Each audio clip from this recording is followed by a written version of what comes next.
Evening, everybody. Tonight we have a fun topic here to talk about. We're going to talk about steak tartare, and specifically, a local restaurant in the area has a video going viral, and we're going to talk about that. We're going to talk about steak tartare as a concept, as a dining concept, and I want to talk about this from different angles. So, first of all, if you're not aware, and I guess from the virality in the comments on this video, a lot of people aren't aware. Steak tartare is a dish that is prepared with raw beef. And I like to think of it as like a beef pickle, like a raw beef pickle. So it's usually chopped beef that is actually cut with a knife into fairly small and uniform pieces. It's made with different cuts of meat, and sometimes they'll chop things like herbs, capers, a lot of seasonings, Worcestershire sauce, and things like that. And it's served in a little puck on a plate, raw. Sometimes there is mixed in a egg yolk. Sometimes the egg yolk raw is served on top, and you're supposed to break the yolk and kind of eat it with that. And steak tartare has come to be one of these dishes that's like a demonstration of opulence. So it's not you can't go to McDonald's and get steak tartare. I mean, I guess technically you can, but it's not part of the regular menu at McDonald's. You don't want to get steak tartare at McDonald's. Let's put it that way. But in the dining experience in the United States, it's been kind of reserved to the finer dining restaurants, and that kind of leads me into exactly why the topic tonight. So, local restaurateur Dominic Pernomo, his family and he own Yono's and DP in downtown Albany. If I were to say dollar for dollar, probably our nicest restaurant in the area is Yono's. It's kind of like Indonesian American, and their fine dining side is Yono's. I've dined at Yono's, I think, a couple of times, maybe three ish, maybe two. We had actually my bachelor party at Yono's, and the reason why I did that is because I know, through my following the food in the area, all the good things that the Pronomo family does for, they are involved in Wine and Dine for the Arts, and they do a lot of things for the community. And their restaurant is really legendary. So this was around 2013 that we had my bachelor party there, and they took awesome care of us. And actually, this is kind of a good point here, is that they did very well to explain exactly what we were eating. And one course in particular that I remember is, an adventurous eater, I think. Whereas a lot of the friends that I had with me that evening probably weren't. But there was one dish we did a tasting menu, and it was buffalo sweetbreads, which, sweetbreads is one of those things. Not a lot of people are going to eat glands, right?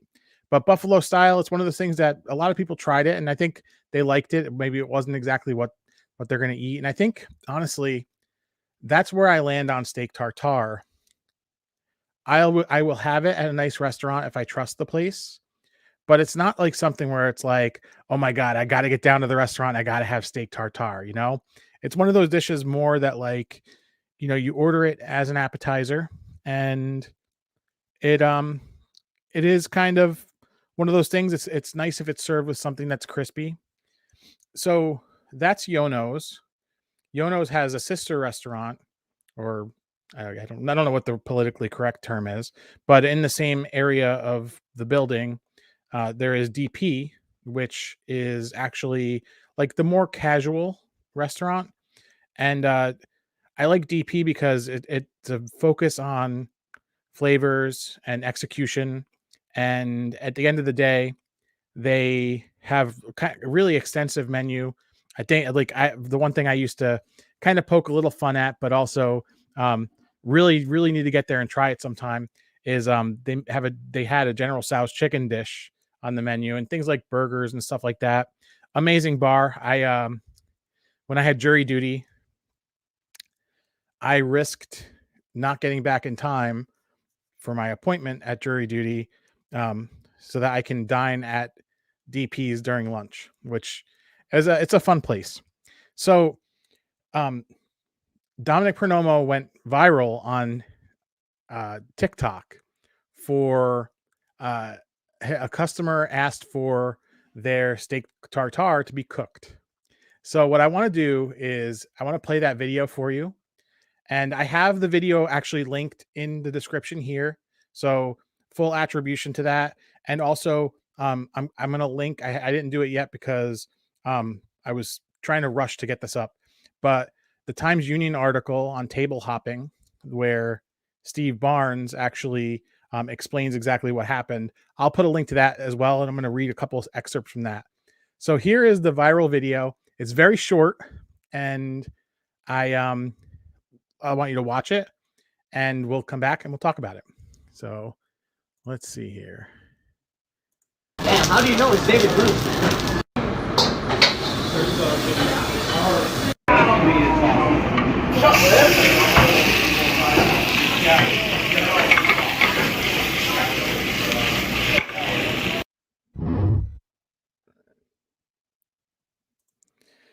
And again, you can follow Dominic on TikTok. And this is the cool thing about it. And this is where I start to nerd out a little bit.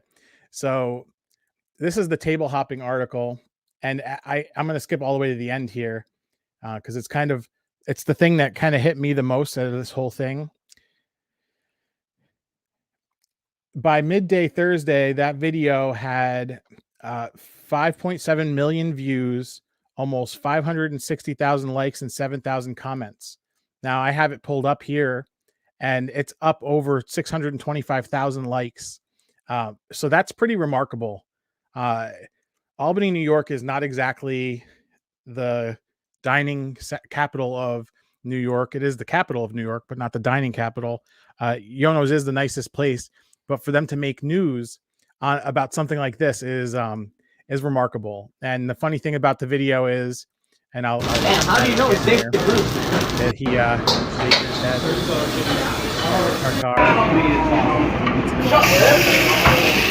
cooks it up.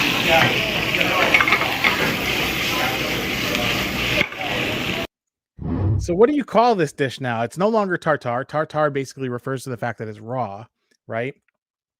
So what is a cooked steak tartare? You know, and that's kind of the thing that I thought was funny about this whole thing. Uh, I,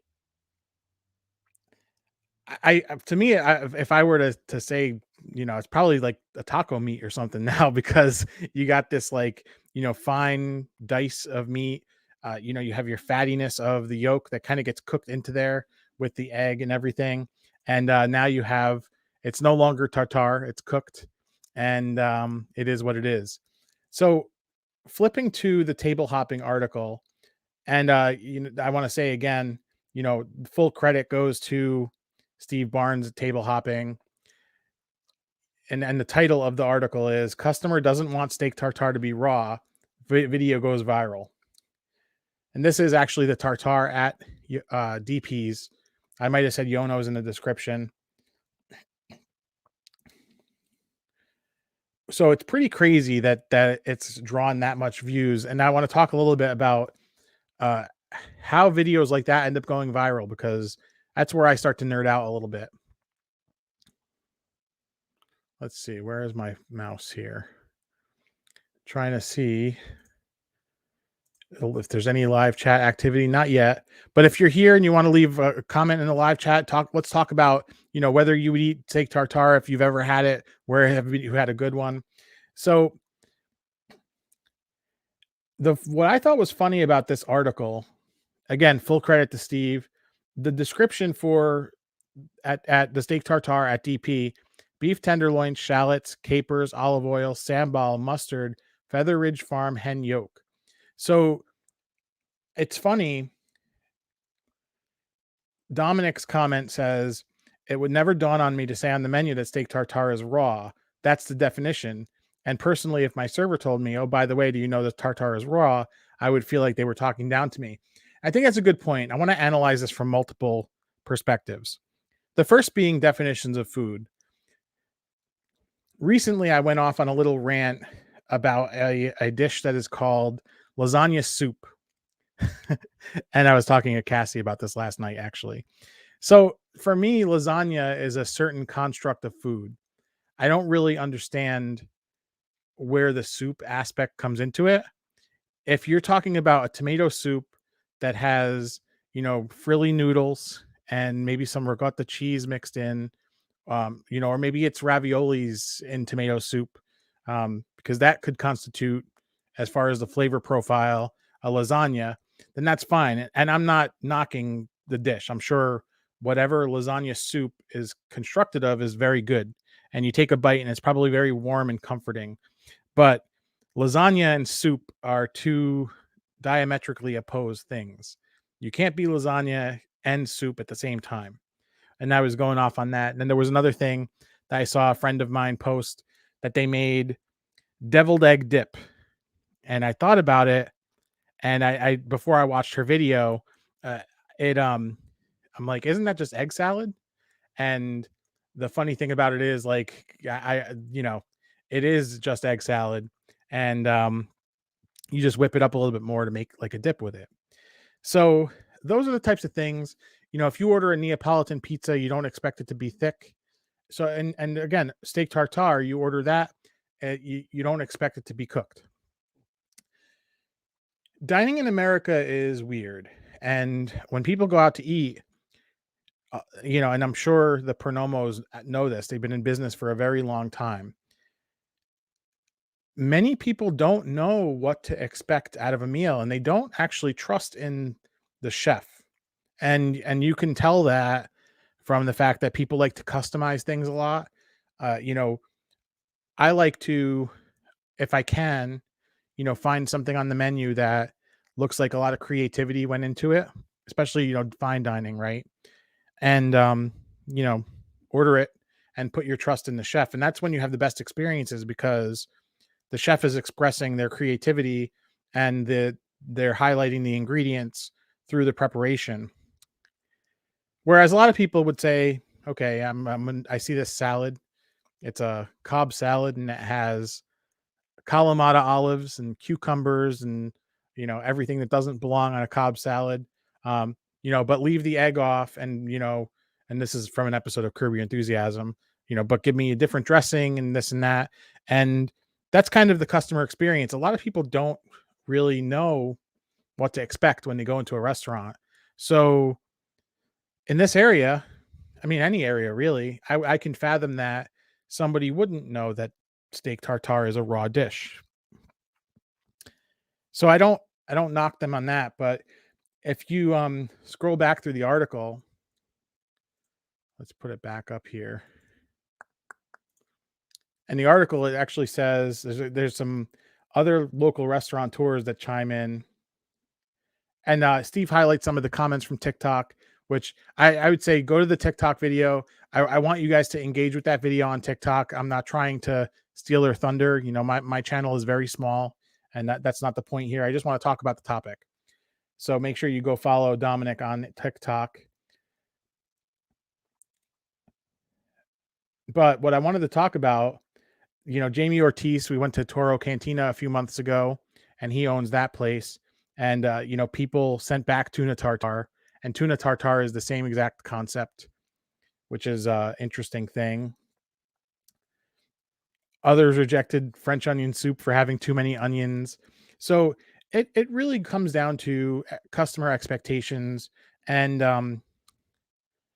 there's that balance, right? Of how much do you have to spoon feed the customer? Like, is it enough to just say steak tartare, you know, or if you list under your soups and you have lasagna as an option, will they understand what that is?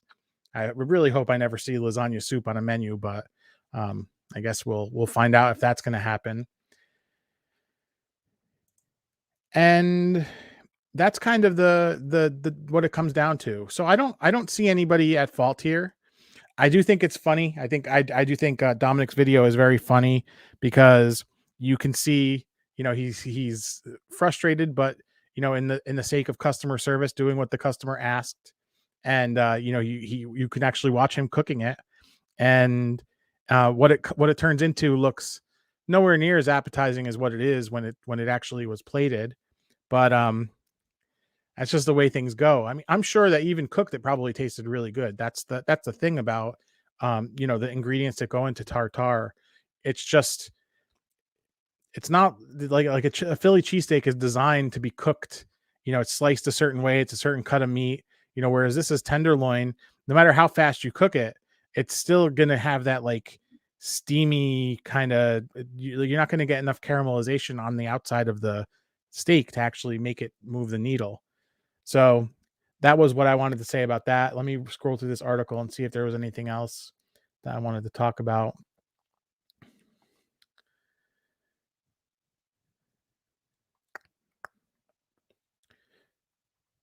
Okay, so let's get back to the social media part of it, because that's where I wanted to. How do I do this? Is it this? This. There we go. So here's the deal. So he went from 4 followers before posting that to 2,600 followers on like what is basically a video filmed on a phone that is maybe a little more than 8 seconds in length. And you can see that's like explosive growth. So the question is, what are you going to do to piggyback off of that growth and help it to grow your brand online? But that's kind of a joke. But because I know you're busy in a restaurant working, you're not thinking about how to grow on TikTok, especially when you say here that the reason why you had TikTok is so that your daughters could watch videos, which I think is funny. I it's funny how things go, like people put in a grind, and they wish to get that kind of viral moment, and you get it for something like that. But I think it's funny because steak tartare is a thing, and people don't realize that it is a thing. And the cool thing about the article, I like that there's a little happy ending at the end of the article where it says, "We'll gladly prepare it pan seared again should anyone want it."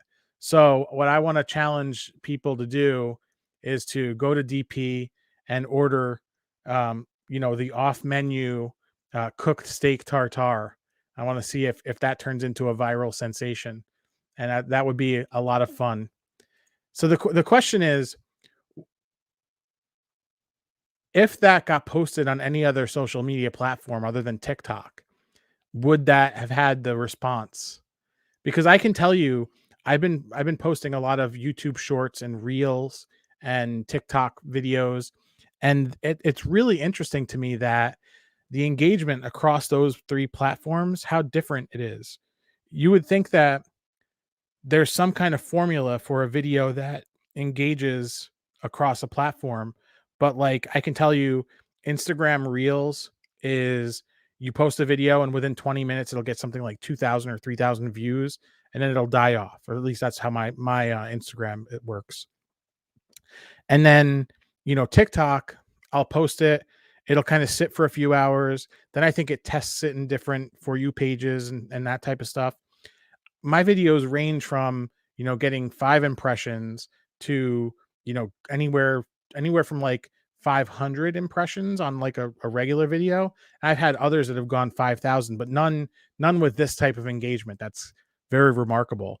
And then YouTube Shorts is another really weird thing where it has to be less than 60 seconds, and the shorter the better. I think most of these, the main metric is the average percentage viewed, and if you can get that over 100, which means people rewatch it, and I think that's kind of the thing about this.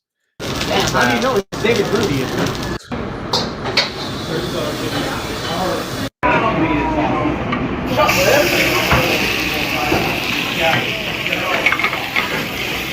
And put that on some tacos and I'm ready to go, man.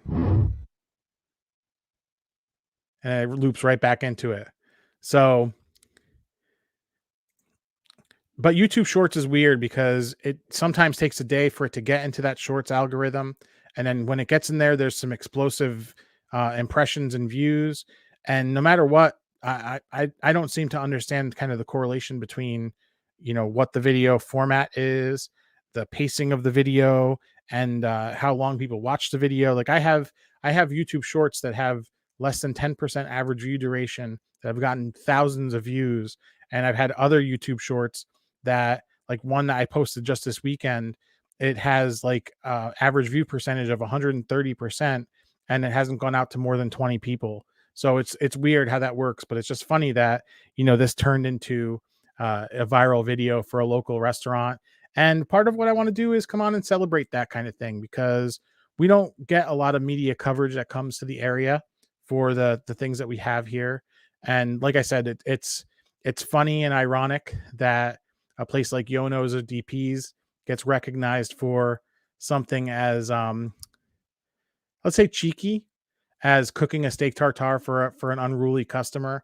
And honestly, I think even saying that the customer was unruly, I think we're making some assumptions there. I can imagine that the customer was probably very apologetic and didn't know what was going on. From Steve's story, it doesn't sound like there was a lot of ill will there. I think the person just didn't know and probably uh, didn't really like the idea of it when they figured out what it was. But I think it's interesting, and I hope that you guys enjoyed my little rant about it tonight, and that it brought some enlightenment to you. And definitely check out Dominic's video on TikTok. I'm sure the one view that you'll give it is barely going to move the needle, but I think it's important that I attribute the source there. And I'm going to update this post to include the link to the Times Union article. You can subscribe to them for 99 cents. And I will take this moment to, if you are new to the channel, please hit a like on the video, subscribe. And in the links, I have some links to support. You could super chat below. There's a super thanks below. Buy me a coffee link in there, and all that stuff goes toward helping the channel and making this content better. The newest thing is I got a new microphone I'm talking into here, so all of that stuff kind of goes into development for the channel here, new recipes, and what you have to look forward to next week here on the channel. Actually, not even next week. Tomorrow we have a new Dairy X Dines, which I'm gonna probably not be posting on social media due to my attendance at the People of Video conference in Albany here. And that's another thing, really trying to develop my video making and filmmaking skills, as well as audience engagement. So there's a new video tomorrow. It is the second of a brunch series from Philadelphia, and it's awesome. Make sure you check that out. Over the weekend, keep your eyes on the channel, because there's some new YouTube shorts getting posted. New as in, if you've watched previous live streams, you've seen the content, but I'm cutting it up in different ways and making it all new thing for YouTube shorts. So there's that coming. Monday, chicken sandwich wars. We have another location, Dairy Queen. I wanted to know, has an amazing contender for this chicken sandwich war has been hiding at Dairy Queen? Nobody talks about their chicken sandwich. We are talking about it Monday. We check that out. And then next Thursday, I'm not sure. I want to do something with a guest, but I don't know if I can reach out and get them in time between my attendance at the conference and everything else going on. So either that, or we might. The topic I had for tonight was, is pumpkin spice the end all be all? So we might talk about that next week. And the next Friday, cider donuts. Next Friday is cider donuts. Very big one. Every year we have a cider donut video, and this year we got new camera equipment. I got a new angle into the cider donut thing. So there's that. Thank you very much for joining me tonight. If you haven't already, make sure you hit a like on the video, subscribe if you're new, and I'll put a video up on the screen for you to watch. If you want to do that, it'll be right inside of my fingers, right inside of those fingers. Click on that, watch that, and have an amazing day. We will talk to you next week.